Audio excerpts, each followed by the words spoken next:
아들이라.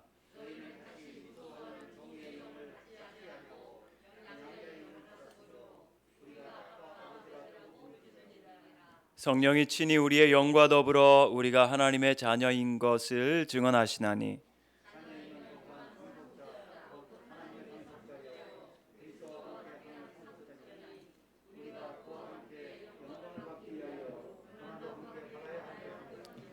아멘. 함께 기도하겠습니다. 하나님 감사합니다. 덥고 또 비가 많이 와서 습한 날씨 가운데서 우리 사랑하는 하나교회 성도님들을 지켜주시고 귀한 저녁에 또 말씀의 잔치로 함께 모이고 또 가정에서 예배하게 하시니 진심으로 감사를 드립니다. 오직 하나님께서 영광 받아 주시옵소서. 우리 하 목사님과 온 성도들이 강건하여 이 어려운 시기를 잘 이겨낼 수 있도록 도와주시고 이 코로나의 길고 힘든 시간들을 주께서 견디게 하셨사오니 앞으로 더욱더 큰 은혜와 부흥이 있게 하여 주시옵소서. 성령께서 우리 가운데 말씀하실 때 성령이 교회하시는 말씀을 귀 기울여 듣고 순종하는 사랑하는 모든 하나교회 성도들 되도록 축복하여 주시옵소서. 예수님 이름으로 기도합니다. 아멘. 여러분 이렇게 뵙게 돼서 반갑습니다. 방금 소개받은 하재성 교수입니다. 저는 고려신학대학원에서 2007년도부터 목회 상담학을 가르치고 있습니다. 고려신학대학원에서 목회 상담학 교수는 제가 처음입니다. 앞으로 신학생들이 점점 없어지고 있어서 적어지고 있어서 이 앞으로 어떻게 될지는 정말 예측하기 힘든 그런 시기이지만 저는 목회 상담학을 참 좋아하고 사랑합니다. 제가 목회 상담학을 공부하게 된 중요한 이유는 제가 미국으로 공부하러 가기 전에 공군에서 목사로 있었습니다. 공군 목사로 3년을 근무하면서 하나님께서 하늘에서 내려주시는 성령의 은사들을 많이 체험을 하게 되었습니다. 그래서 방언의 은사를 고시 목사인데도 방언의 은사를 받게 되었고, 그리고 또 군대 가기 직전에는 귀신 들린 여자아이를 만나서 저희가 온 교회가 그때 제가 사천 공군 부대 교회에 있었는데 그 교회에서 어떻게 이 아이를 구원해 줄 수 있을까 온 교회가 함께 기도하며 또 간구하는 가운데 하나님께서 그 아이를 건강하게 은혜 가운데 회복시켜 주시는 그런 역사를 허락하여 주셨습니다. 하나님 살아계십니다. 예수의 이름이 능력입니다. 성령님 역사하십니다. 그런 은혜 가운데 제가 미국으로 가서 그러면 내가 상담학을 공부해서 사람과 또 특별히 하나님의 성령의 역사에 대하여 또 악한 영의 역사들이 어떤 것인가를 연구하겠다 하고 가서 그렇게 하고 박사학위를 하고 돌아오게 되었습니다. 오늘 우리의 말씀의 제목이 생명의 성령님인데요. 우리가 때로 성경 말씀 보면서 나도 예수님 시절에 있었더라면 예수님이 살아서 역사하시고 또 많은 사람들 고치시고 치료하시고 죽은 자를 살리시는 그런 능력을 볼 수 있지 않았을까, 그런 사모하는 마음들이 우리에게 있는 줄 압니다. 하지만 정작 예수님께서는 죽으시고 부활하시고 승천하시기 전에 내가 너희를 떠나가는 것이 더 유익하다고 요한복음 16장에서 말씀을 하셨습니다. 왜 예수님께서 떠나시는 것이 더 유익한가?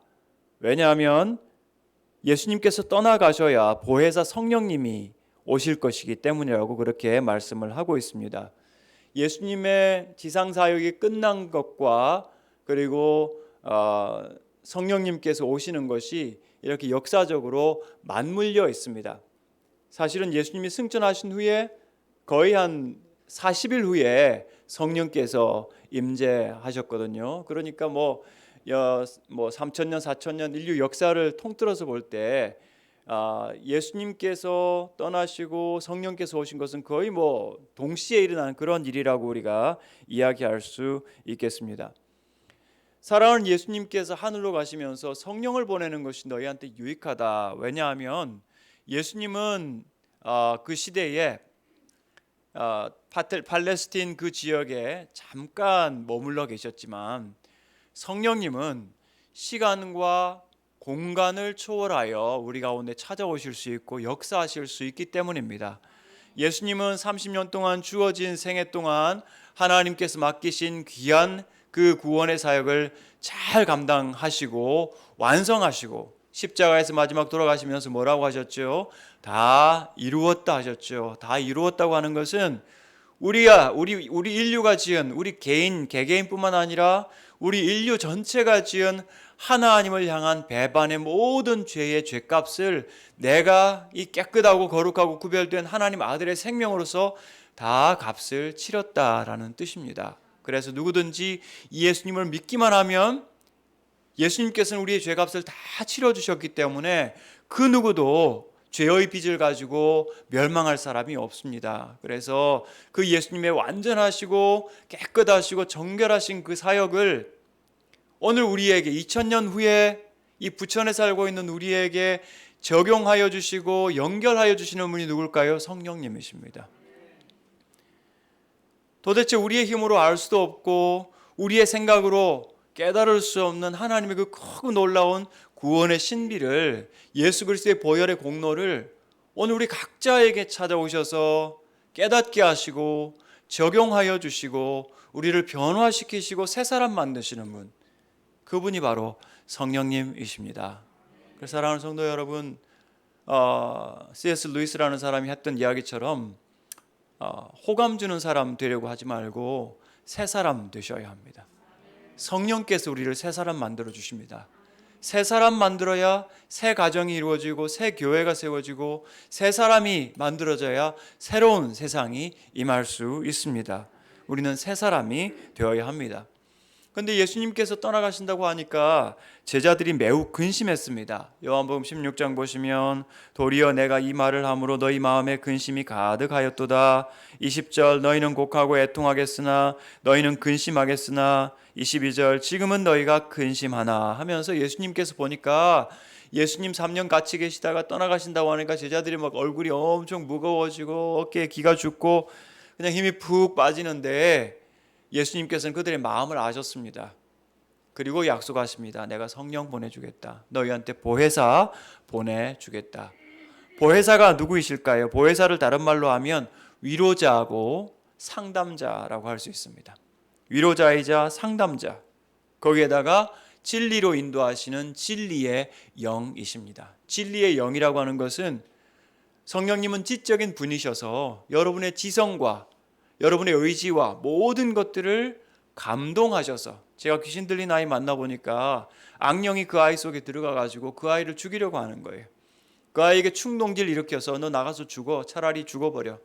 계속해서 그 아이를 해치려고 하고 그 아이를 괴롭히려고 하고, 성경에도 나오지 않습니까? 어린 아이 속에 귀신이 들어가니까 그 아이를 물에도 집어던지고 불에도 집어던지고, 그리고 엄마를 향해서 으르렁거리니까 수로보니게 여인이 와서 제발 우리 딸 좀 고쳐주세요. 아무도 고쳐줄 수 없습니다. 예수님밖에 없습니다. 악령이 사람 속에 들어가면 악한 영도 영적인 존재이기 때문에 만약 여러분이 마음문 열고 기도하면 무당들처럼 귀신이 찾아옵니다. 그래서 자기가 주관하려고 해요. 결국 악령이 들어가면 그 사람의 영혼을 완전히 망가뜨리고 결국은 지옥에 이끌고 가려고 하는 그런 마지막 악한 목적들을 가지고 있죠. 하지만 하나님의 영이신 거룩하신 성령님께서 저와 여러분 가운데 찾아오시고 감동하시면, 성령님은 우리를 강요하시는 것이 아니라 감동하시고 우리를 자원해서 하나님을 섬기게 하시는 귀하시고 인격적이신 하나님의 영이신 줄 믿습니다. 특별히 보혜사라는 뜻은 곁으로 부름 받으신 이란 뜻입니다. 곁으로 부름 받으셨다. 우리 곁에. 그래서 우리를 인도하실 때 내가 너를 장악하겠다, 내가 너를 컨트롤하겠다가 아니고 내가 네 곁에서 너를 도와주겠다. 그래서 로마서 8장 16절 보시면 성령께서 친히 우리의 영과 더불어 우리가 하나님의 자녀임을 증언하시나니라고 했습니다. 자, 여러분에게 육체가 있죠. 그것은 제가 볼 수 있는 거죠. 여러분에게 영이 있습니다. 아무도 볼 수 없는 거예요. 하나님만 보실 수 있는 거죠. 근데 여러분의 영의 곁에서 친히 여러분의 영과 더불어, 다시 말하면 성령님은 여러분을 잠식하거나 삼키시는 영이 아니라 여러분의 영을 지극히 존중하시면서 여러분 옆에서 친히 여러분과 더불어 여러분이 하나님의 자녀인 것을 증언하신다고 했습니다. 여러분 하나님 자녀임을 믿으십니까? 예수님을 믿으십니까? 지금 아멘 하도록 누가 감동하실까요? 성령님께서 감동하십니다. 오늘 지금 여러분 여기에서 이 자리에서 함께 예배드리는 여러분들이나 가정에서 지금 모니터를 틀고 텔레비전을 틀어서 함께 예배에 참여하시는 여러분들, 누가 이 예배에 참여하게 하실까요? 온라인이든 오프라인이든 성령께서 여러분 각자에게. 그래서 우리 예수님께서 내가 떠나는 것이 너희한테 유익이다, 내가 떠나면 보혜사가 여러분 각자에게 오셔서 감동하시고 여러분을 진리 가운데로 이끌어 주시는 분이시기 때문입니다. 성령님은 우리와 동행하십니다.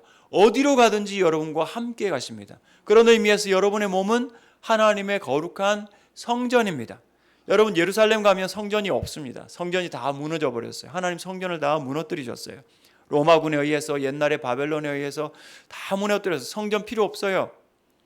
왜냐하면 성전이 있으니까 이스라엘 백성들이 그 건물이 있으니까 우리는 우상도 섬겨도 된다 하면서 안심하고 마음대로 그냥 사는 거예요. 하나님 다 무너뜨리셨어요. 그래서 예수님이 오신 다음에 새로운 성전을 주셨는데 우리의 몸이 성전입니다.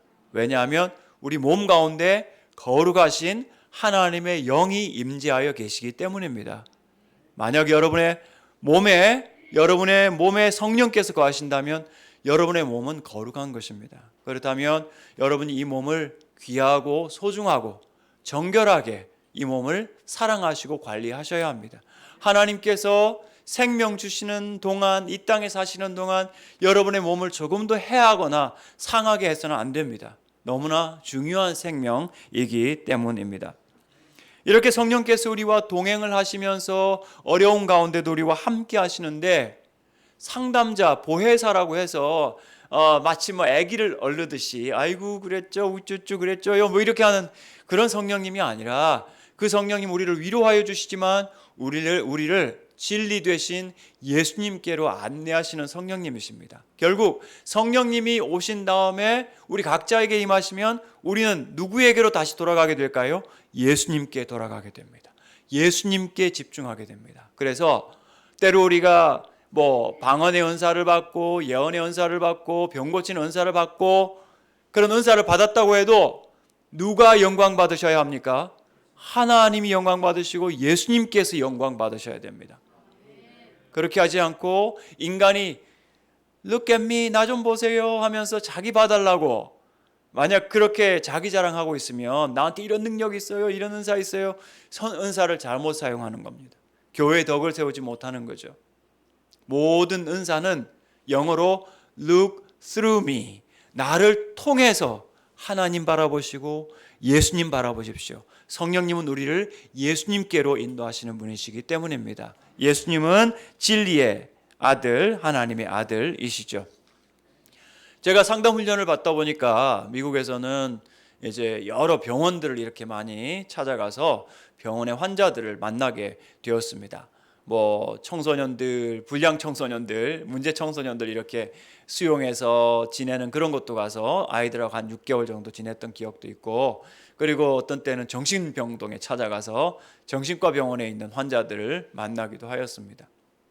정신과 병원에서 한 복도에서 어떤 한 50대 정도 되어 보이는 백인 남자를 제가 만났습니다.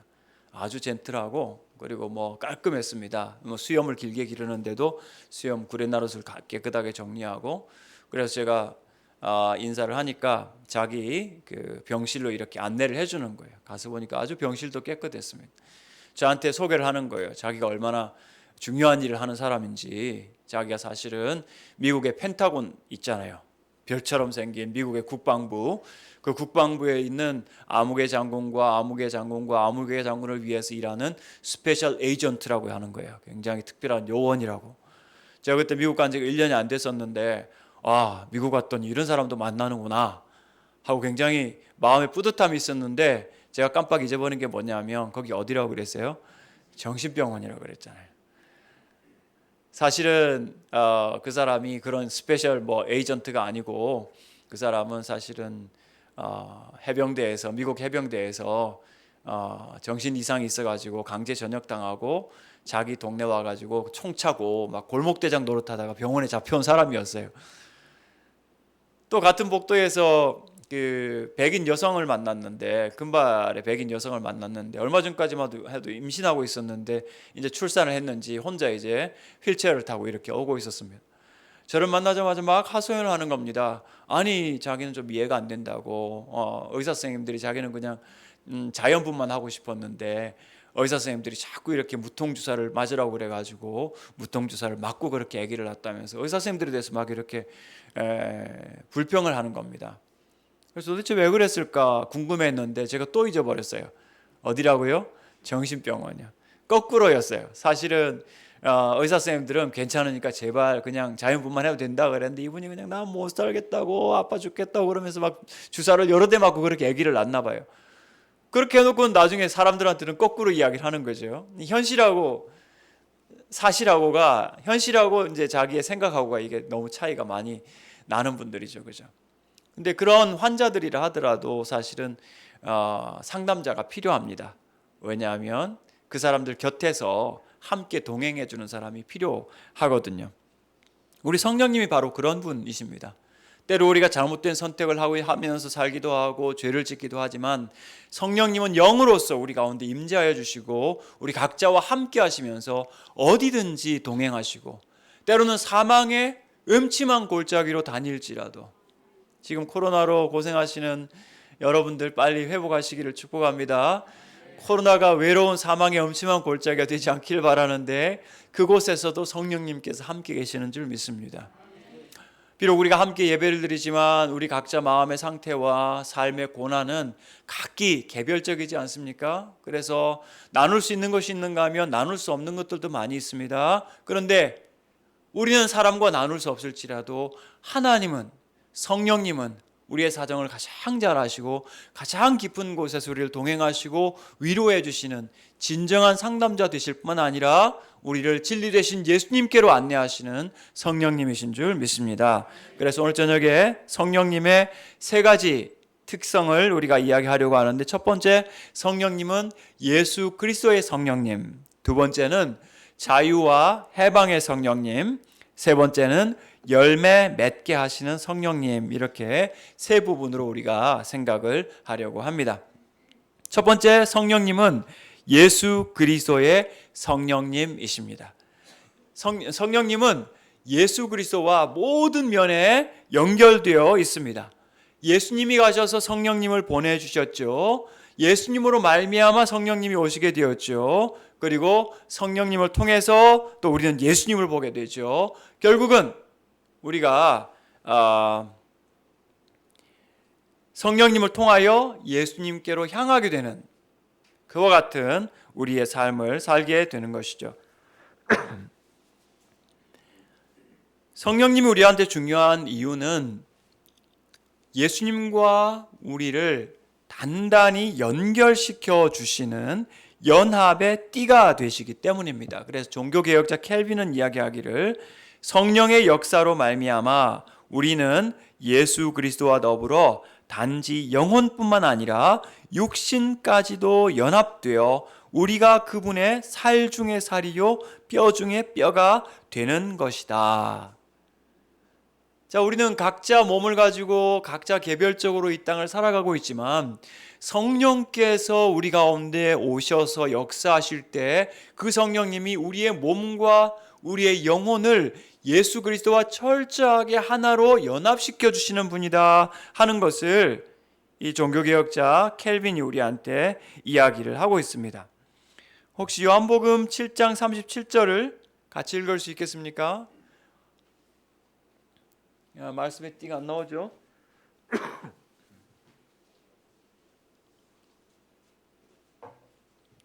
요한복음 7장 37절 같이 한번 읽겠습니다. 찾으셨습니까? 네, 같이 읽겠습니다. 누구든지 다시 한번 더 시작. 요한복음 7장 37절. 예, 맞습니다. 죄송합니다. 시작.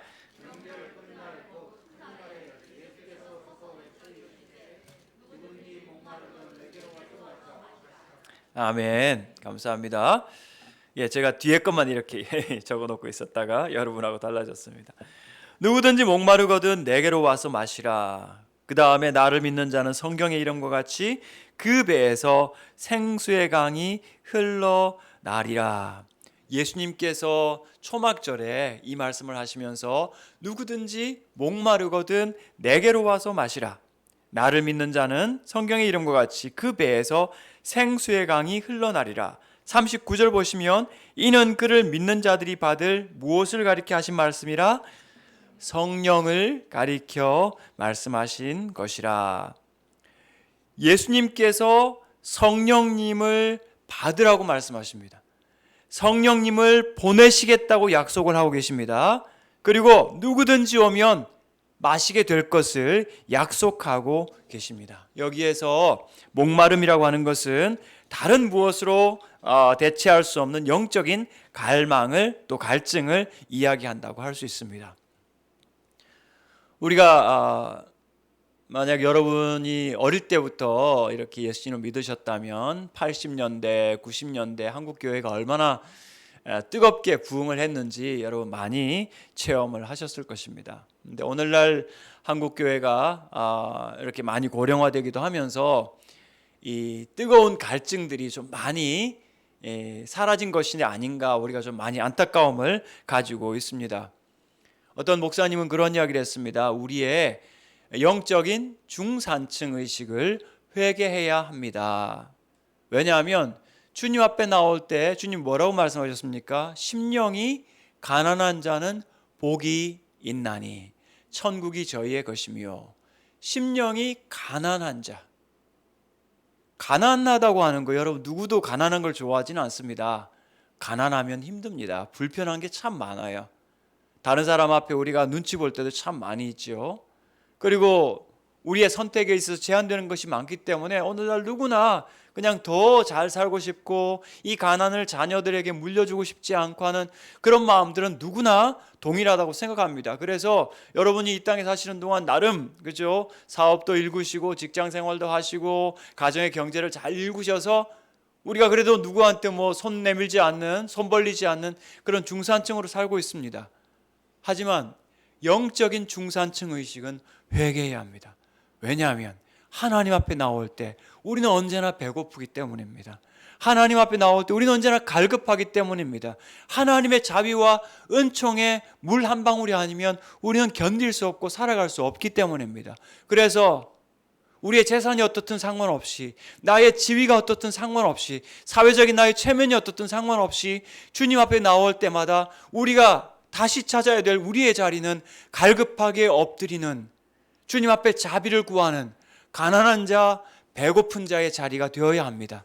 심령이 가난한 자 되어서 주여 나를 불쌍히 여겨주십시오. 주님 나를 긍휼히 여겨주십시오. 오직 주님의 자비만이 제가 의지하는 것입니다. 주님을 의지하는 여러분들 되시기를 바랍니다. 자신의 힘과 능력 의지하지 마십시오. 이 정도니까 됐다. 아닙니다. 라오디게아 교인들 보니까요, 계시록 3장에서 그들은 스스로 나는 부자라, 가난하여 부족한 것이 없다 이렇게 하지만 예수님께서 보실 때는 가난하고 곤고하고 가련하고 굶주리고 배고프고 눈멀고 벌거벗은 그런 수치를 갖고 있고 굶주림을 가지고 있는데 자기만 못 본다고 그렇게 말씀을 하시는 거예요. 사랑하는 성도 여러분, 우리가 주님 앞에 나올 때마다 큰 소리를 다 간절하게 기도할 수는 없다 하더라도, 그러나 여러분 우리 자신 속에 있는 이 정말 주님 아니면 채워질 수 없는 그 가난함을 가지고 주님 앞에 나오시기를 바랍니다. 정말 물이 마시고 싶은 갈증 가지고 주님 앞에 나와서 주님 저에게 성령의 충만함을 주십시오라고 간구할 때 생명의 생수, 생명의 강이, 생수의 강이 너희의 배에서 흘러나게 될 것이다. 이번에 정말 비가 많이 와가지고 정말 강이 범람할 만큼 많은 비들이 오지 않았습니까? 강은 그런 거죠. 그죠? 아주 거대한 물줄기가 한꺼번에 힘차게 흘러가는 그것이 강이라고 할 수 있는데, 만약 저와 여러분 속에 성령께서 우리 가운데 계신다면 그 성령님은 우리에게 생수의 강이 되실 줄 믿습니다. 끊임없이 솟아 흘러서 그냥 찔끔찔끔 나오는 어떤 개울물이 아니고 골짜기 물이 아니라 넘치도록 풍성한 생수의 강이 우리 가운데서 흘러나게 될 것입니다. 그것을 주님께서 약속하고 계십니다. 38절 보시면 나를 믿는 자는 성경의 이름같이 그 배에서 생수의 강이 흘러나오리라. 그렇다면 여러분, 주님 앞에 나올 때마다 주여 저에게 성령 충만하게 주시옵소서 여러분 기도하실 수 있기를 바랍니다. 여러분 각자 처소에서 주님 앞에 기도할 때 성령 충만하게 하여 주시옵소서. 여러분의 직장에 가셔서 잠시 묵상하시면서 여러분 주님 앞에 간구할 때 주여 저에게 성령의 충만함을 허락하여 주시옵소서. 왜냐하면 성령님은 근본적으로 우리의 존재 자체를 새롭게 바꾸어 가시는 분이시기 때문입니다. 나의 탐욕과 나의 중심적인 나의 자랑에 나의 능력의 과시자가 아니라 하나님의 능력이 나타나도록 근본적으로 우리 존재를 변화시키시는 그와 같은 성령님으로 충만한 여러분들 되시기 바랍니다. 여러분이 어린 자녀들이 있다면 자녀들이 어릴 때부터 요셉처럼 다윗처럼 다니엘처럼 성령 충만한 자녀 되기를 여러분 사모하면서 기도하십시오. 어떤 분들은 걱정하더라고요. 제 어릴 때부터 성령 충만한 목사 되는 거 아니에요? 세상에서 가장 축복된 일이 목사 되는 일입니다. 여러분 두려워하지 마시고 성령님은 지혜의 영이십니다. 지혜로 충만하고 이 세상 살아갈 때 요셉이 목사였습니까? 다윗이 목사였습니까? 왕이었고 총리 아니었습니까? 다니엘도 예언자면서 총리 아니었습니까? 하나님께서 여러분의 자녀들 그렇게 사용하시도록 성령의 충만한 아이들, 더러운 것을 분별하는 아이들, 진리를 바르게 살아가는 아이들, 우리 옆에 앞에 나와 있는 말씀처럼 그죠? 복음을 삶으로 담아내는 아이들 어떻게 가능할까요? 성령 충만할 때 가능합니다. 때로 우리 속에 이기심이 있죠. 내가 하나 더 갖고 싶고 장사를 하면서도 내가 조금 더 이익을 보고 싶고 그때 성령 충만하실 때 성령님께서 너그럽고 큰 마음을 주십니다. 그래서 비록 눈앞의 이익을 다 챙기지 못한다 하더라도 가장 큰 이익을 여러분께 안겨드릴 성령님을 충만하게 허락하여 주신 줄 믿습니다. 성령 충만할 때 여러분 속에서 세상이 줄 수 없는 생수의 강으로 넘쳐나게 되는 겁니다. 우리가 홍수를 볼 때 아이고 물이 너무 많다, 비가 너무 많다 그럴지 모르지만 우리가 죽은 다음에 만약 지옥에서 눈을 뜨게 된다면 정말 이 세상에서 홍수가 얼마나 그리울지 모르겠습니다. 지옥이 어떤 곳입니까? 물 한 방울에 은총이 허락되지 않는 곳입니다. 제가 지금 원하면 여기 갖다 놓으신 이 맑은 물을 시원하게 마실 수 있습니다. 여러분도 원하시면 물도 마실 수가 있고 커피도 드실 수가 있고 주스도 마실 수가 있고 옵션이 있잖아요. 그죠? 지옥에는 옵션이 없습니다. 부자가 이 땅에서 호화롭게 살아가면서 모든 것을 누리다가 회개하지 않고 살다가 지옥에 갔는데 자기가 눈을 들어서 보니까 저 천국에 자기 집 앞에서 이렇게 부스러기 주스 먹던 나사로가 거기에 앉아 있는 거예요. 거지였던 나사로가 아브라함의 품에. 아버지 아브라함이여 하면서 제발 이 나사로 시켜가지고 물 한 방울 혀끝에 좀 적시어서 시원하게 해달라고. 여러분 혹시 오랜 시간 수술해 보신 적 있으신지 모르겠는데 수술 오랫동안 하면 입이 다 말라버리죠. 입이 탑니다. 그래서 막 그죠? 이 입술부터 혀부터 완전 모래처럼 이렇게 막 버석거리는데 이 입에 다시 생기를 돋게 하는 물의 양이 얼마나 될까요? 얼마면 될까요? 손끝에 물 한 방울이면 됩니다. 그러면 생기가 다시 돋아나요. 이 부자가 그걸 갈구했던 거죠. 근데 지옥에서는 그것이 허락되지 않습니다. 여러분 이 땅에서 시원한 생수 많이 마시시고 건강하시기 바랍니다. 너무 그죠? 진한 그런 것들 말고 건강한 음식 드셔야 됩니다. 여러분 몸은 거룩한 성령님의 성전이기 때문에 몸에 해로운 것 여러분 줄이세요. 이제 그죠? 좀 줄이시고 멀리하시고 담배는 끊으시고 중독을 끊으시고 건강하셔야 되고요. 그리고 여러분 가운데 단 한 분도 하나님의 물 한 방울의 은총이 박탈되는 그러한 지옥에 가시는 분이 없기를 바랍니다. 여러분이 이 땅에서 생수의 강이신 성령님으로 충만할 때 생수의 강이 흐르는 곳이 어디입니까? 천국입니다. 천국에는 물이 있는 곳이에요. 신선하고 깨끗하고 맑은 오염되지 않은, 그리고 우리를 영생하게 하는 영생의 물이 있는 곳이고, 그 다음에 그 생명의 열매들이, 생명의 과일들이 맺는 그곳이 바로 천국입니다. 그곳에 가시기 위하여 이 땅에서부터 우리가 천국의 기쁨을 누리기 위해서는 영적인 존재로서의 저와 여러분이 성령 충만하셔야 합니다. 예수님께서는 성령님을 물처럼 소개하셨어요. 그 다음에 두 번째로는 성령님을 숨처럼 또 소개하셔요. 요한복음 20장 21절 보시면 예수께서 또 이르시되 너희에게 평강이 있을지어다 아버지께서 나를 보내신 것 같이 나도 너희를 보내노라 이 말씀을 하시고 그들을 향하사 숨을 내쉬며 이르시되 성령을 받으라. 숨을 내쉬며 이르시되, 이거 뭐냐 하면 하나님께서 인간을 빚으신다, 흙으로 빚으신 다음에 거기에 무엇을 불어넣으셨죠? 생기를 불어넣으셨잖아요. 생기를 불어넣으신 것처럼 예수님 여기서도 숨을 내쉬며 죄인으로서 마치 죄 가운데서 죽을 수밖에 없는 우리 신음하는 우리들에게, 오염된 공기 가운데서 제대로 숨을 쉴 수 없는 우리들에게 생명의 생기를 불어넣으시면서 성령을 받으라 이렇게 말씀하셨습니다. 여러분, 우리가 마스크를 쓰고 있지만 숨은 쉬고 계십니다. 그래서 이 공기 안에 있는 산소들을 우리가 지금 흡입하고 있는데 우리는 짧게 숨을 쉬지만 그 공기가 우리 가장 깊은 폐부까지 들어가지 않습니까? 그래서 우리 몸을 순환시키지 않습니까? 마찬가지로 성령님 숨처럼 생기처럼 우리 가운데 오셔서 우리가 가장 깊숙한 곳에 들어오셔서 우리를 근본적으로 살려주시고 우리의 생체 리듬을 일으켜 주시옵시고 또 우리의 영적인 생명을 일으켜 주시는 분이 성령님이십니다. 그런 의미에서 성령님을 예수님은 숨처럼 소개를 하셨습니다. 또 성령님은 바람처럼 이 땅에 오신 것을 볼 수가 있습니다. 요한복음 3장에서 예수님께서 말씀하시기를 바람이 임의로 불매 내가 그 소리는 들어도 어디서 와서 어디로 가는지 알지 못하나니 성령으로 난 사람도 그러하니라. 성령께서 그 뜻대로 불어가셔서, 정말 놀랍지 않습니까? 바람은 뭐 어디서 와서 어디로 가는지 우리가 모릅니다. 하지만 성령님은 하나님의 영이시기 때문에 뜻이 있으십니다. 계획이 있으십니다. 삼위 하나님과 함께 협력하셔서 이 세상의 많은 사람들 가운데, 이 부천에 사는 많은 수십만 명의 사람들 가운데 여러분들에게 성령의 바람이 불어서 여러분이 예수님을 믿고 하나님의 자녀된 것, 하나님의 은혜인 줄 믿습니다. 바람이 임의로 불어서 어디로 와서 어디로 가는지 알지 못하지만 하나님의 영의 역사를 우리 눈으로 볼 수 없지만 분명한 것은 그 성령께서 바람처럼 우리 가운데 불어오셔서 우리를 변화시켜서 하나님의 자녀되게 한 것, 하나님의 은혜인 줄 믿습니다.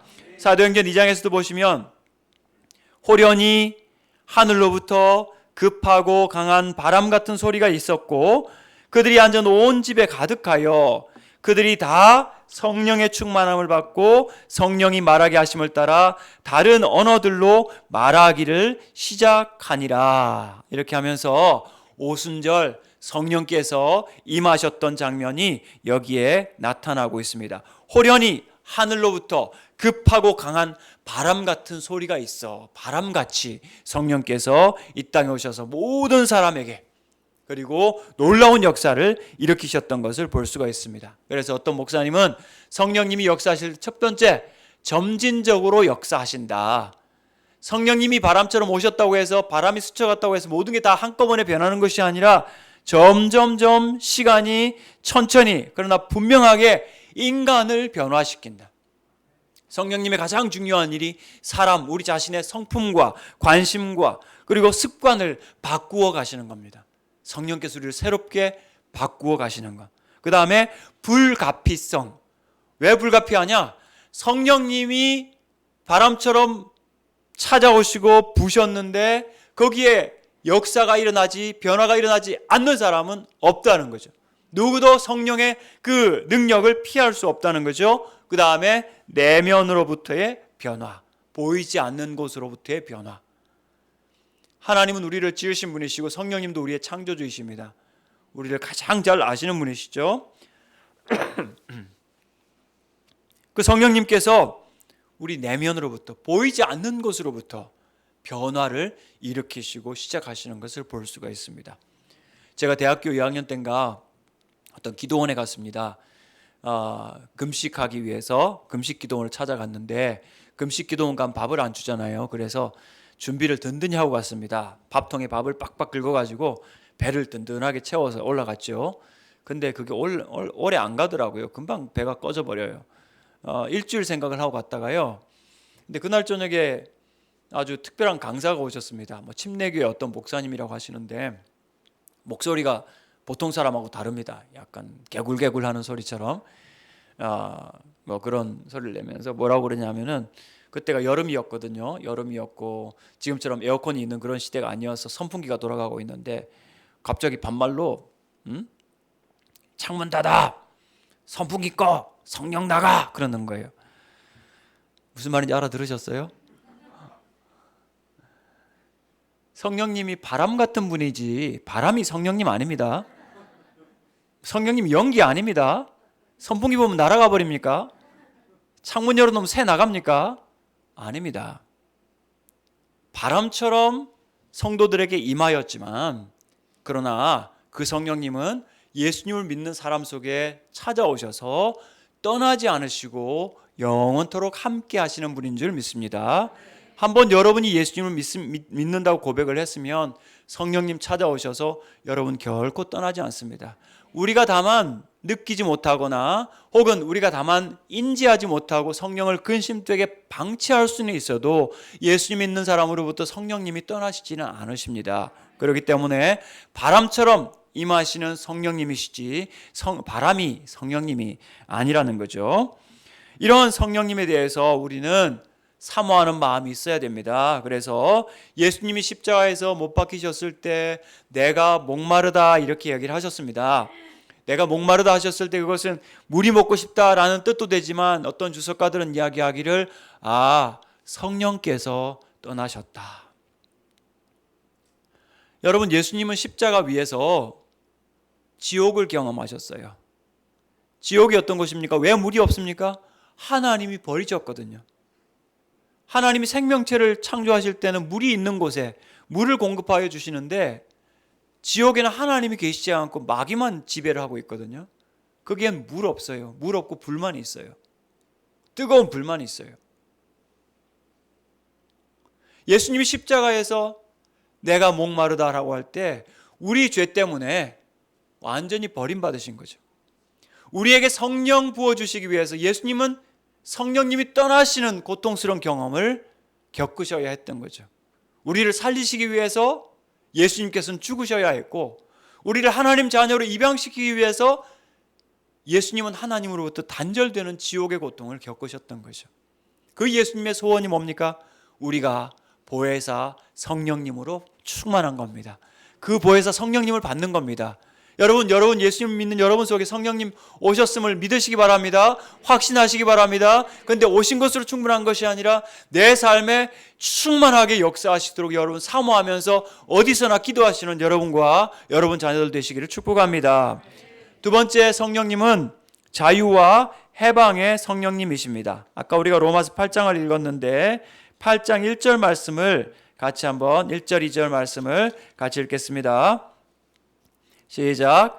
그러므로 이제 그리스도 예수 안에 있는 자에게는 결코 정죄함이 없나니 이는 그리스도 예수 안에 있는 생명의 성령의 법이 죄와 사망의 법에서 너를 해방하였음이라. 아멘. 자, 이 말씀은 로마에 기록된 사도 바울의 서신이죠. 로마서라는 것이 여기서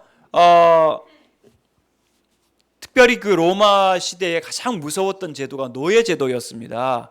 로마가 막 유럽을 다 이렇게 정복을 하면서 수없이 많은 사람을 죽였을 뿐만 아니라 사로잡은 사람들을 전부 노예로 팔면서 막 어마어마하게 돈벌이를 했습니다.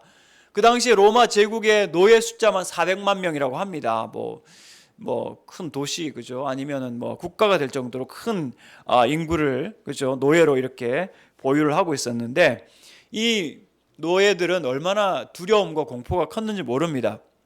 어떤 책을 보니까 노예를 다루는 잔혹한 주인들에 대해서 이야기를 하고 있는데 이렇게 적어놨습니다. 사람도 아니고 그죠? 사람을 사람 취급 안 하는 거죠. 노예가 죽으면 소와 달리 가죽을 쓸 데 없으니 주인은 살아생전 그 가죽을 상처투성이로 만들지 말아야 할 이유를 모른다. 노예 등짝에는 항상 채찍질이 나 있었습니다. 노예의 살은 짐승과 달리 먹을 수 없고 그래서 주인은 죽지 않을 양 외에 더 먹일 필요를 알지 못한다. 이렇게 하면서 어떤 악한 정치가는 너무 늙어서 제 몫을 다하지 못하는 노예는 먹이지 말라. 이렇게까지 이야기를 하였습니다. 정말 이 노예 제도를 통해서 이 종이라고 하는 것이 얼마나 힘든 그런 삶을 살고 있는지에 대해서 사도 바울이 우리에게 이야기를 하고 있는데, 사도 바울은 죄 가운데 있는 사람들이 죄의 종이고 죄의 노예라고 이야기를 하고 있습니다. 아직도 하나님을 알지 못하고 성령님이 없는 사람들은 말 그대로 이 비참한 노예의 신세를 살아가고 있는 그런 사람들인데, 그러나 만약 그 속에 하나님의 아들이신 예수 그리스도를 믿는 믿음이 있다면 성령께서 그를 모든 죄에서 해방하셨다라고 선포하고 있습니다. 만약 우리가 예수님을 믿고 성령이 우리 가운데 계시다면 우리는 더는 죄의 노예가 아닌 줄 믿으시기 바랍니다. 우리는 해방된 사람들입니다. 해방된 하나님의 자녀들입니다. 어떤 사람은 이런 고민을 하더라고요. 내 지금 나이가 60이 넘었는데 내 인생은 왜 이렇게 풀리지 않을까? 나는 왜 이렇게 이름이 알려지지 않을까? 뭔가 노력도 하고 언덕 하나하나를 잘 넘어왔는데 자격증도 따고 상도 받았는데 왜 다른 친구들은 잘 나가는데 나는 잘 나가지 못할까? 나는 거듭난 그리스도인이고 오랫동안 신앙생활하는데 왜 이렇게 안 풀릴까? 이런 고민을 하는 거예요. 그러다가 문득 대학생 때 학교 입구에서 점쟁이 앞을 지나가는데 점쟁이가 자기한테 했던 말들이 생각났다는 거죠. 당신에게는 불화자가 없어. 얌전하고 아마 소심했던 자매였던 것 같습니다. 근데 왜 인생이 이렇게 풀리지 않을까 곰곰이 생각해 보니까 그 말이 문득 떠오르는 거예요. 내 인생에 불화자가 없었구나. 여러분, 이게 종입니다. 이게 노예예요. 점쟁이 했던 말에 딱 걸려가지고 옴짝달싹하지 못하고 내 신세가 이런 신세였구나. 이게 종이죠. 제가 거듭 말씀드렸습니다. 집사님이 예수님 믿는 그리스도인이라면 집사님 안에는 성령님이 계신 거지 불화자가 없는 게 아니에요. 성령님이 계시면 그 자체가 불덩어리인 줄 믿습니다. 성령께서 우리를 불태우시고 옛 성품을 불태우시고 우리를 새롭게 하시는 분이신데, 성령님의 불이 있으신데 불화자 없다고 세상에. 어떤 자매를 상담하는데 이 자매가 교사 임용고시에 4번이나 이렇게 연달아 떨어졌어요. 1년에 한 번씩 치는 시험을. 5번째 도전을 해야 되는데 기운이 안 나는 거예요. 그래서 계속 같이 상담을 했죠. 상담을 하면서 그래도 힘내어서 한번 해보자. 근데 누가 예언을 해줬대요. 넌 절대로 임용고시 안 될 거야. 그러니까 너 목사 돼야 돼. 여러분, 목사 아무나 되는 거 아니에요? 소명이 있어야죠. 그래서 제가 물어봤어요. 혹시 소명 받으셨어요? 하나님께서 사역자로 부르셨어요? 아니요. 그럼 공부해야 돼요. 그럼 공부하세요. 하면서 같이 공부하는 거예요. 근데 그 말이 옥새가 되어가지고 사슬이 되어가지고 자기를 옥죄고 있는 거예요. 그래서 난 공부해도 안 되면 어떡하지? 그러면서 그때 이제 자기 엄마는 공인중개사 공부를 하고 있었거든요. 그러니까 그분이 또 예언하기를 엄마는 합격할 거야. 너는 떨어질 거야. 근데 나중에 12월 달 돼가지고 저한테 전화가 왔어요. 목사님, 저 1차 합격했어요. 할렐루야. 또 2차 3차 남았잖아요. 좀 있다가 2차 치고 나서 소식이 없는 거예요. 아이고 하고 있는데 살짝 상담신 문을 열더니 목사님, 저 2차도 합격했어요. 기도했죠. 그때 같이 하나님 이렇게 밀고 가시는데 좀 끝까지 밀어주시면 안 되겠습니까? 하고 끝까지 같이 기도했는데 3차 합격했습니다. 할렐루야. 지금 교사된 지 10년 넘었어요. 근데 그 엄마는 공인중개에서 떨어졌어요. 예언의 은사 받았다고 함부로 다른 사람의 미래에 대해서 이야기하는 거 아닙니다. 미래는 하나님께 속한 거지 예언받은 사람의 것이 아니에요. 어떤 사람의 예언에 대해서 여러분 매이지 마세요. 왜냐하면 여러분을 향하여 어떤 저주를 하든 어떤 원망을 하든 여러분이 예수 그리스도 안에 있으면 모든 족쇄와 모든 사슬이 다 끊어지고 여러분은 자유와 해방을 누리는 하나님의 자녀인 줄 믿습니다. 어떤 조건으로 여러분을 저주하거나 혹은 여러분에게 악담을 한다 하더라도 여러분 속지 마시고 넘어가지 마세요. 왜냐하면 성령이, 그죠? 조금 전에 우리가 말씀하신 이 로마서 8장에서 그리스도 예수 안에 있는 생명의 성령의 법이 죄와 사망의 법에서 너를 해방하였음이라. 성령을 잘못 경험하신 분들이 이 은사를 가지고 자꾸 다른 사람을 통제하려고 해요. 그렇게 하지 마세요. 성령님의 놀라운 은사들 우리 많이 받아야 합니다. 뭐 방언도 그렇고 예언도 그렇고 많이 받되 그것은 우리 믿음의 비밀로 잘 간직하세요. 그 대신 사람들과의 관계에서는 성령의 열매를 보여주셔야 돼요. 은사 보여주려고 하지 마시고 열매 많이 보여주세요. 어떤 열매들이 있습니까? 사랑과 희락과 화평과 오래 참음 자비 양선 충성 온유 절제. 이 열매들 많이 맺으세요. 그것이 교회를 살리고 공동체를 살리고 가정을 살립니다. 어떤 사람 보면 아무개 집사 당신은 며칠 안에 있으면 사고 날 거야.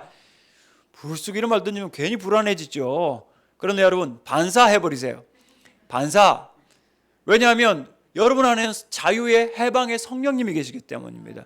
우리를 모든 죄악의 권세에서 해방시키실 뿐만 아니라 모든 악한 운명과 더러운 미래로부터 우리를 지켜주시고 안보하시는 분이 성령님이시기 때문입니다.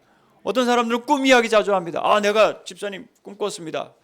갑자기 그러면 뜬금없이 내 꿈을 왜 꾸지? 근데 여러분 기억하십시오. 아까 우리 집사님께서 그죠? 주님을 사모하는 꿈을 꾸자 그랬잖아요. 그죠? 근데 그런 꿈을 꾸면 좋지만 대부분의 99.9999%의 꿈은 개꿈입니다. 아무 의미 없어요. 딴 사람 우리 꿈 꿔도 아무 영향력 없어요. 성령님 안에서 참된 자유를 얻으시기를 바랍니다. 우리를 해방하실 때 첫 번째 우리의 신분을 해방해 주시는데요.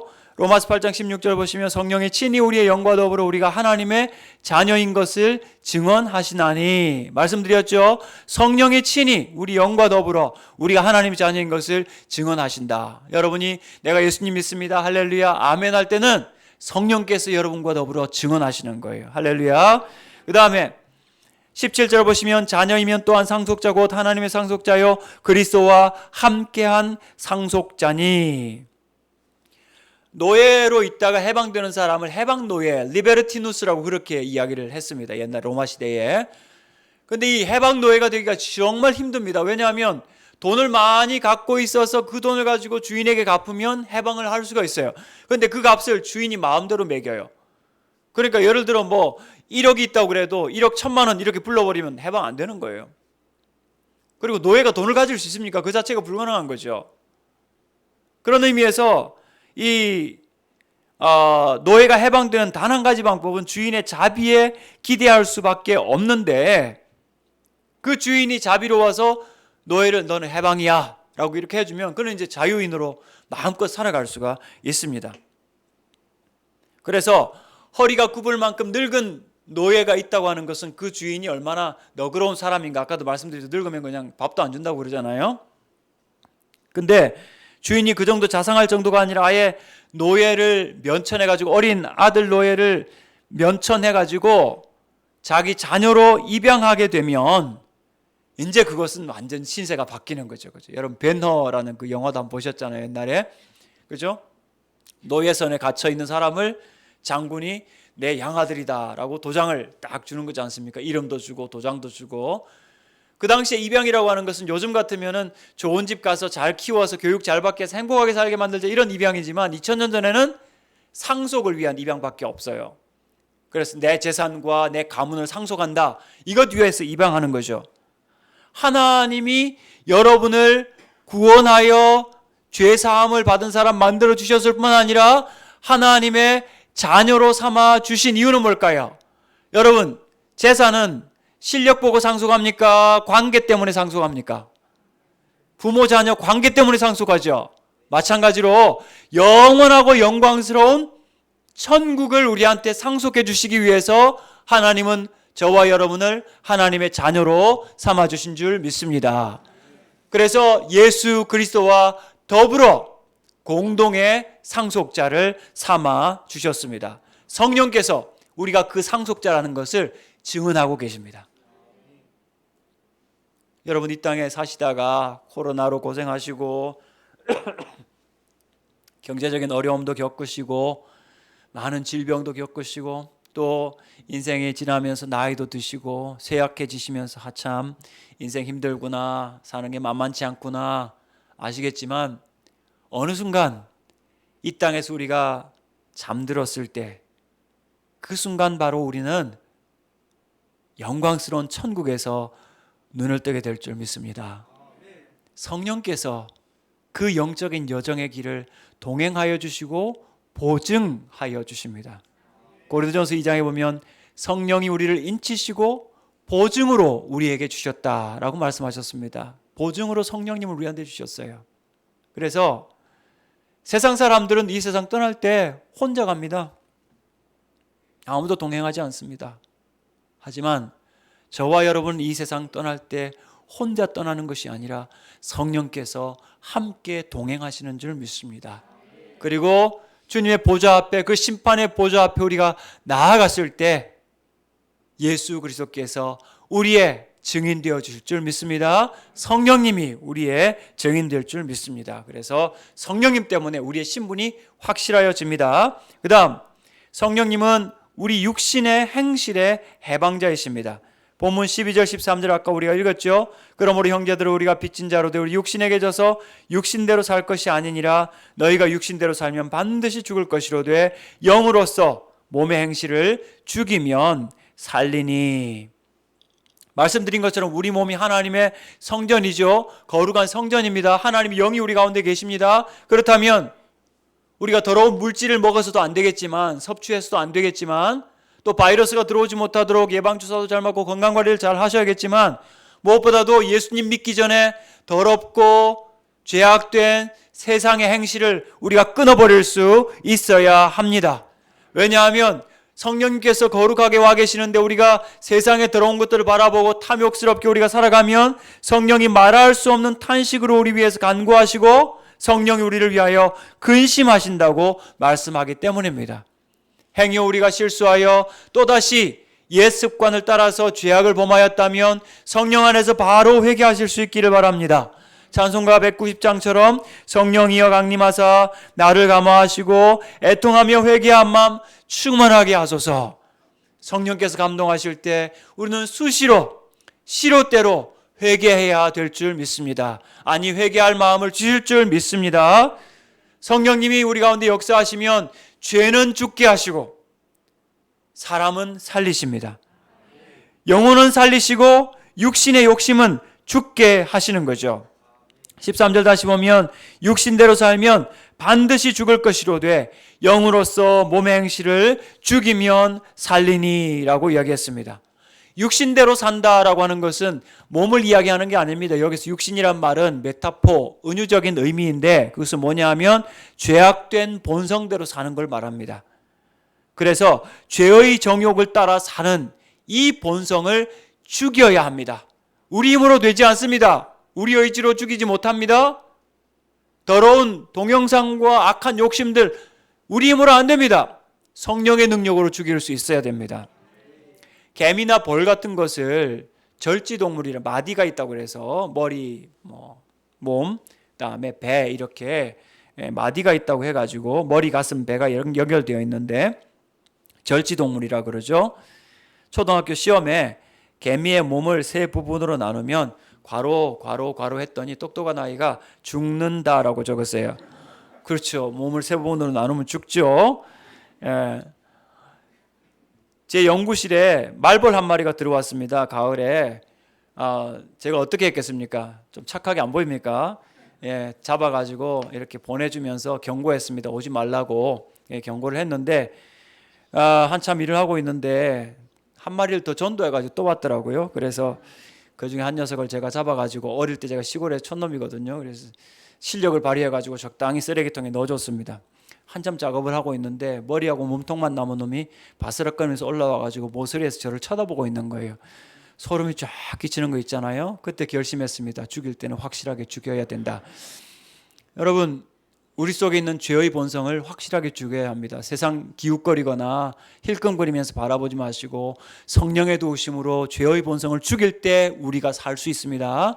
이 땅에 사는 동안 죄와 싸우십시오. 성령의 도우심을 구하십시오. 우리 자녀들이 거룩한 자녀들로 살아가도록 여러분 기도하시기를 바랍니다. 성령의 도우심으로 죄악을 이기도록 기도하십시다. 죽이라는 이 명령 꼭 기억하십시다. 그 다음, 성령님은 육체의 질병의 해방자이십니다.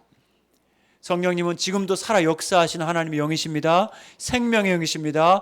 회복하시는 영이십니다. 어떤 암의 세포라도 창조주이신 성령님의 능력 앞에 정말 무력화될 줄 믿습니다. 성령께서 역사해 주셔서 질병 있는 우리 지체들, 아픔 있는 지체들, 고통 있는 지체들 성령께서 치료해 달라고 기도하십시다. 이 세상의 의술을 여러분 사용하십시오. 잘못된 거 아닙니다. 약을 사용하십시오. 잘못된 거 아닙니다. 우울한 것 죄 아닙니다. 우울증 약을 드셔야 되죠. 그죠? 가서 약 드시고 치료 받으십시오. 상담 받으십시오. 하지만 궁극적으로 성령께서 모든 것들을 깨끗하게 마감질 해 주시도록 모든 질병에 대하여 성령께서 회복시켜 달라고 우리가 함께 기도할 수 있어야 합니다. 우리 육체의 건강한 거 성령님께서 기뻐하시는 거예요. 여러분 지금 어떤 꽃이 피죠? 여름에 꽃이 피나요? 백일홍이 피고 무궁화도 피어 있고 여러분 꽃들 보면은 예쁘다고 하십니까? 말씀 좀 하시죠. 그죠? 향기롭다 말씀도 하시죠. 한마디만 더 하시죠. 뭐라고 들을까요? 한마디만 더. 저를 따라서 한번 해보시죠. 어쩜 그렇게 안 따라 하시네요. 다시 한번 더. 어쩜 그렇게 나를 닮았니? 근데 우리 예수님께서는 들의 백합화보다도 너희가 더 귀하지 아니하냐. 그래서 앞으로 꽃을 보시면서 조금 교만해지세요. 내가 네보다 좀 낫다. 여러분의 몸은 하나님의 형상대로 지음받았습니다. 다른 어떤 종교도 이 몸을 그다지 귀하게 여기지 않습니다. 이 몸은 불타는 것이고 세상 사람들 하는 말이 이 몸은 썩을 건데 함부로 좀 사용하면 어떠냐 이런 식으로 함부로 이야기를 하는데 절대 그렇지 않습니다. 이런 몸 너무 소중한 거예요. 기독교에서 이 몸이 소중하다는 것을 대표적으로 이야기해주는 메시지가 바로 예수 그리스도의 성육신 사건입니다. 하나님의 아들이 몸을 입고 이 땅에 오셨어요. 그만큼 하나님은 인간의 육신을 귀하게 여기시는 거예요. 이 몸이 이 땅에 사시는 동안 건강하기를 하나님 바라시는 거예요. 그렇다면 성령께서 여러분 가운데 충만하실 때 모든 질병이 물러가고 하나님 은혜 가운데 새로운 회복을 꿈꾸게 될 줄 믿습니다. 성령님은 생명을 회복하시는 분이십니다. 그 성령으로 충만하실 때 주님께서 우리를 새롭게 하실 것입니다. 그런데도 불구하고 하나님 앞에 주시는 영원한 즐거움과 기쁨이 아니라 이 땅의 쾌락을 위하여 마약, 예를 들어서 요즘 마약이 얼마나 많이 들어왔는지 모릅니다. 어떤 학생이 쓴 제가 가르친 학생이 쓴 논문을 보니까요, 마약을 이렇게 투여하게 되면 우리 보통 느끼는 쾌락과 기쁨들이 있는데 그걸 그 천장을 뚫고 넘어가 버린대요. 일상적인 쾌락과 기쁨은 다시 올라갔다가 내려왔다 다시 올라갔다 할 수 있는데 천장을 뚫고 올라가 버린 이 마약은 내려오질 않습니다. 그 쾌락을 얻기 위해서 더 많은 마약을 하게 되고 그동안 몸은 다 무너지고 망가져서 폐인이 될 수밖에 없는 거예요. 얼마나 사악한 마귀의 도구인지 모릅니다. 다른 모든 것들도 마찬가지죠. 이 세상에 있는 동안 이 세상의 사람들이 누리는 그런 모든 죄와 악한 쾌락들, 그건 나쁜 쾌락들이에요. 하지만 하나님은 우리의 진정한 기쁨과 영원한 즐거움을 주시는 하나님이신 줄 믿습니다. 하나님의 우편에 영원한 즐거움이 있다고 시편 116편에서 말씀을 하고 있어요. 여러분, 천국은 슬프고 무겁고 아프고 힘든 자리가 아니라 즐거움이 있는 곳입니다. 그래서 성령의 두 번째 열매가 희락의 열매 아닙니까? 예수 믿는 사람에게 기쁨이 있는 거예요. 이 세상이 기뻐서가 아니라 모든 환경이 잘 돼서가 아니라 우리 안에 계신 성령님으로 말미암아, 그 성령님으로 말미암아 약속받은 영생의 천국이 있기 때문에 우리는 거기에 진정한 기쁨과 즐거움을 가지고 있고, 그리고 정말 우리가 이 세상을 떠나는 것이 슬픔이 아니라 즐거움과 감격인 이유는 우리가 눈을 뜨는 순간, 이 세상의 눈을 감고 천국에서 눈을 뜨는 순간 그 영광스러운 주님과 함께 영생을 얻을 수 있을 것이기 때문입니다. 그래서 이 성령님 안에서 여러분 세상의 죄나 탐욕에 매이지 마시고 거기에 종노릇 하지 마시고 참된 해방과 기쁨을 누리시는 여러분들 되시기를 축복합니다. 마지막 세 번째, 성령님은 열매 맺게 하시는 분이십니다. 세례 요한 통해서도 좋은 열매 맺지 아니하는 나무는 찍혀 불에 던져질 것이다. 아름다운 열매를 맺히지 않는 나무마다 찍혀 불에 던질 것이다. 이렇게 말씀을 하고 있습니다.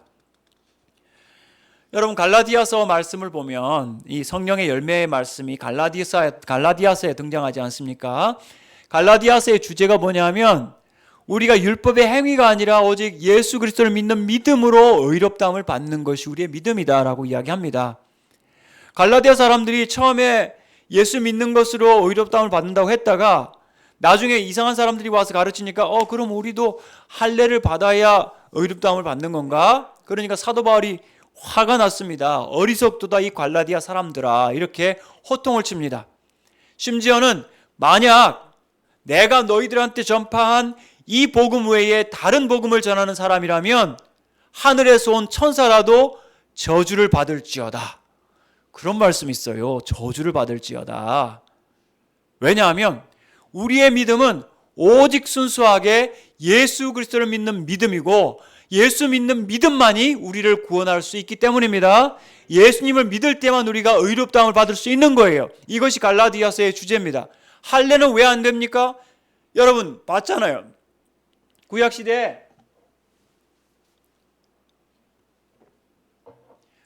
성전 있을 때 이스라엘 백성들이 성전 의지하면서 우리 저거 있으니까 됐다, 법궤 있으니까 안 망한다. 하나님께서 모조리 다 망가뜨리셨죠. 자기들 육체의 어떤 흔적을 가지고 있으니까 예수님도 믿고 할례도 받고, 그러니까 내가 믿음이 좋을 때는 예수님 때문이다 하다가 믿음이 안 좋을 때는 나한테 그래도 할례가 있으니까 난 할례 받았으니까 이러면서 자기를 의지하게 되는 거죠. 구원은 행위에서 나오지 않습니다. 우리의 구원은 행위에 근거하고 있지 않습니다. 우리의 구원은 철저하게 예수 그리스도를 믿는 믿음에 근거하고 있습니다. 왜냐하면 예수님이 행하신 일이 완전하시기 때문입니다. 다른 모든 종교는 네가 이것도 해봐라, 이것도 해라, 이것도 지켜야 된다, 그러면 네가 의롭다함을 받을 거다, 이런 식으로 이야기합니다. 구원 받을지 안 받을지도 모르지만. 그러나 기독교는 아닙니다. 예수 그리스도를 믿는 믿음, 예수님을 믿으면 의롭다함을 받습니다. 그리고 그 다음의 삶은 순종의 삶을, 감사의 삶을 우리가 살아가는 것입니다. 그 감사의 삶에 성령의 열매를 우리가 맺게 되는 거죠. 그래서 요한일서 4장 11절, 사랑하는 자들아 하나님이 이같이 우리를 사랑하셨은즉 우리도 서로 사랑하는 것이 마땅하도다. 할렐루야. 성령의 열매의 첫 번째, 그리고 가장 중요한, 모든 것을 아우르는 대표적인 열매가 사랑의 열매 아니겠습니까? 여러분, 아무리 우리가 예수 믿어도 사랑하기 힘든 사람이 있습니다. 어떻게 해야 될까요? 진짜 사랑하기 힘든 사람이 있거든요. 어떤 C.S. 루이스는 그렇게 이야기합니다. 사랑한다 치고 행동해 보십시오. 예. 마음에 안 닿으니까 그냥 사랑한다 치고 그냥 해보는 거죠. 그것도 굉장히 괜찮습니다. 한번 해보십시오, 여러분. 괜찮아요. 근데 그래도 안 될 때 어떡할까? 에베소서 5장 18절 말씀 기억하십시오.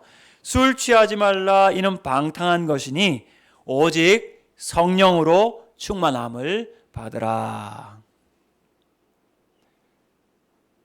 여러분, 사람들이 제정신으로 못하는 거 있을 때 술 마시잖아요. 술 마시고 막 큰 소리 치고 막, 그죠? 막 웃어대고 막 사람들한테 잘난 척하고 막 그러는데, 술 마시는 거는 방탕한 것인데 제정신으로 사랑하기 힘든 사람 있을 때 어떡할까요? 성령의 충만함을 받으십시오. 사랑할 힘을 주실 줄 믿습니다. 여러분, 우리가 허용을 안 하는 거지 성령이 충만하시면 사랑하기 힘든 사람도 사랑하게 될 줄 믿습니다. 특별히 결혼을 기다리거나 이미 결혼하신 여러분들, 가족을 우선 사랑하시기 바랍니다. 이게 언약이거든요. 언약은 뭐냐?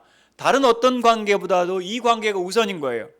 자, 언약 안에 있는 사람이 아픈데 옆에 있는 다른 이웃이 또 아파요. 누가 먼저입니까? 당연히 언약 안에 있는 가족 아픈 게 우선이죠. 그래서 성경에서도 가족을 먼저 돌보라고 이야기했잖아요. 내 아내가 아픈데 다른 여자분 아프다고 달려가는 남편이 있다면 그 사람은 외도하는 사람이죠. 부정한 사람이죠. 잘못된 거죠. 그죠?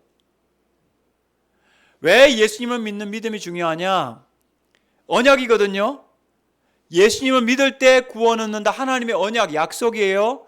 그 약속 안에 있는 사람에게 무슨 일이 생긴다? 하나님은 우선 찾아오십니다. 우선 지켜주십니다. 건져주십니다. 우선 보호하십니다. 저와 여러분이 그 언약 안에 있는 주님의 백성인 줄 믿습니다. 그런 언약의 사랑 가운데서 우리가 사랑을 받았기 때문에, 그렇다면 우리는 성령 안에서 성령의 충만함으로 성령의 열매를 꼭 맺을 수 있었으면 좋겠습니다. 제가 이제 말씀을 마무리를 하겠습니다. 너무 또 시간이 많이 가면 안 되니까요. 저는 상담을 하면서 상담이야말로 정말 한 사람을 사랑하고 집중하는 그런 중요한 사랑의 방법이구나 하는 것을 알게 되는데, 여러분들은 또 상담 훈련을 받으신 분도 혹시 계시겠지만 상담 훈련을 또 다 받을 수는 없으니까, 그죠? 대표적으로 제가 어떻게 사랑의 대화를 할 수 있는가를 시험 문제를 통해서, 저는 교수니까요, 시험 문제를 통해서 이제 함께 생각을 했으면 하는데, 시험 문제 3문제인데 합격하면 이제 오늘 끝내고, 합격 안 하면 오늘 밤새고, 둘 중에 하나를 우리가 해야 될 것 같은데요. 자, 우리가 사랑의 열매를 맺기 위해서 대화를 잘 해야 합니다. 사랑의 대화를 할 때 핵심 요소 중에 한 가지가 뭐냐면, 대화할 때 주어를 바꾸지 않으시는 겁니다. 무엇을 바꾸지 않는다고요? 주어를 바꾸지 않으시는 겁니다. 예를 들어서 어떤 집사님이 남편하고 같이 교사신데 그 강화도에 시부모님이 계셔가지고 거기에 농사를 하고 오셨어요. 토요일 날 돼서. 근데 여러분, 농사하는 거 쉽습니까? 어렵습니까? 힘드시죠, 그죠? 농장에서 일하시는 거 정말 힘드시잖아요. 그래서 농장에 갔다 와서 집에서 남편 혼자 있는 데서 아내가 이야기했습니다. 여보, 나 농사하는 거 너무 힘들어 라고 이야기를 했더니 남편이 대뜸 하시는 말씀이, 우리 엄마는 더 힘들어 그랬어요. 정답일까요? 정답이 아닐까요? 정답 아니죠. 위로가 됐을까요? 위로가 안 됐을까요? 위로 안 되죠. 뭐가 바뀌었어요? 주어가 바뀌었죠. 주어가 누구였습니까? 여보, 누가 힘들다 그랬어요? 아내가. 그럼 남편이 뭐라고 해야 되죠? 그렇죠. 누가 힘들지? 아내, 그죠? 당신 힘들지. 만약 이랬으면, 여보 나 힘들어. 그럼 남편은 당신 힘들지. 그러면은 주어가 딱 맞잖아요. 그럼 아내가 마음의 위로가 되어가지고 아마 그 다음 주 또 갔을 거예요, 그죠? 농사하러. 남편이 나를 알아주네 그러면서. 근데 우린 그렇게 기분 좋게 대답을 잘 안 해줘요. 뭐가 이상해가지고 틀려가지고, 그죠? 부하를 막 내거든요. 자, 그렇게 하시면 안 되는 거죠. 대화할 때 여러분 진짜 사랑하는 성령의 사람이라면 주어를 보호해주고 지켜주자. 그게 경청하는 사랑의 실천입니다. 그래서 자, 질문 1번입니다. 1번. 아내가 남편에게 여보 나 집안일 하는 거 힘들어, 아니면 아이들 키우는 거 힘들어 라고 말하면 하나교회 남편들의 반응으로 적절한 것은, 잘 맞추셔야 돼요. 1번. 눈을 흘기면서 그까짓 게 뭐가 힘들어 라고 쏘아준다. 2번. 가족 사진을 가리키면서 우리 엄마는 더 힘들어 라고 엄마에 대한 효를 발휘한다. 3번. 나도 힘들어 라며 자기 연민을 일으킨다. 4번. 당신 정말 힘들구나, 수고가 많네라며 어깨를 토닥거려주고 마사지도 해주고 설거지도 해주고 그리고 대부도 가서 맛있는 바지락 칼국수도 사준다. 정답은 4번. 네, 감사합니다. 현실은 4번이 아닌가요? 네, 꼭 4번이 될 수 있기를 바랍니다. 자, 우리 애기 엄마들, 엄마 나 공부하는 거 힘들어 라고 말할 때 하나교회 엄마들의 반응으로 적당한 것은 1번, 엄마도 너 같은 시절 다 겪었어 라며 엄마 자신을 우선 위로한다. 2번, 나 때는 내 방도 없었고, 나 때는 내 책상도 없었고, 나 때는 내 컴퓨터도 없었고, 나 때는 내 핸드폰도 없었어. 넌 도대체 뭐가 부족해서 그래? 라면서 라떼를 많이 마신다. 3번, 너만 힘든 거 아니야? 딴 애들도 다 힘들어 라고 말하면서 지구상의 모든 청소년들을 먼저 배려한다. 4번, 너 공부하는 거 힘들지? 피곤하고 힘들겠다 라면서 아이와 따뜻하게 눈 맞춰준다. 정답은 4번. 네, 감사합니다. 현실도 4번. 야, 훌륭한 엄마십니다. 네, 감사합니다. 답 잘 맞추고 계십니다. 빨리 맞힐 수 있을 것 같습니다. 3번. 그래, 너 공부하는 거 힘들지? 피곤하고 힘들겠다라며 아이와 눈 맞춘 후에 엄마가 해야 할 말로 적절한 것은 1번. 그래서 평소에 체력 관리하라고 그랬지? 하면서 친절하게 꾸중하면서 필요의 원인을 똑똑하게 제대로 가르쳐준다. 2번. 그래도 오늘 숙제는 다 하고자 라면서 남아있는 과제를 차분히 상기시켜준다. 3번. 그렇다고 성적 떨어지면 죽을 줄 알아? 가볍게 미소 지으면서 협박한다. 4번. 간식 먹고 좀 쉬었다 할래? 우리 딸 정말 고생 많다 하면서 과일을 가져다 준다. 정답은 4번. 네, 아이들한테 쉬라는 말은 꼭 해주세요. 그게 복음입니다. 예수님도 말씀하셨잖아요. 수고하고 무거운 짐진 자들아 다 내게로 오라. 내가 너희를 쉬게 하리라. 이렇게 사랑의 열매 맺는 거 성령께서 기뻐하십니다. 희락의 열매, 기쁨의 열매. 여러분, 이 땅에서 맛보는 모든 기쁨은 천국의 영원한 기쁨의 조그마한 모형들입니다.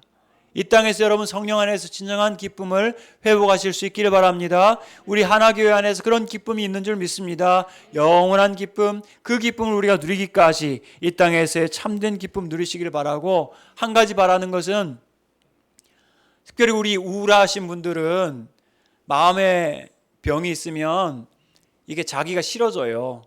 자기가 싫어지고, 저한테도 지금 문자하고 전화하시는 그 우울하신 분이 계신데요. 죽고 싶어요. 살기 싫어요. 숨쉬기 싫어. 막 이러시는 분들 계셔요.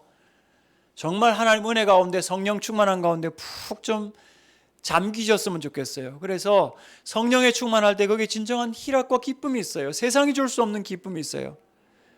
사도 바울은 감옥에 갇혀 있으면서도 우리에게 말씀하시기를 주 안에서 항상 기뻐하라. 내가 다시 말하노니 기뻐하라.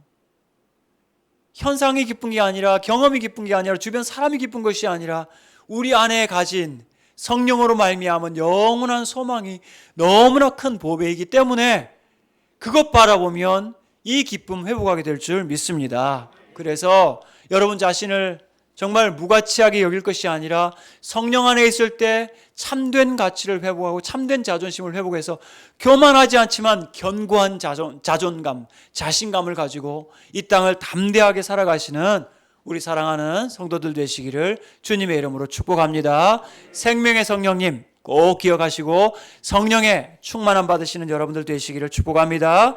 이 시간 함께 우리가 통성으로 같이 한번 기도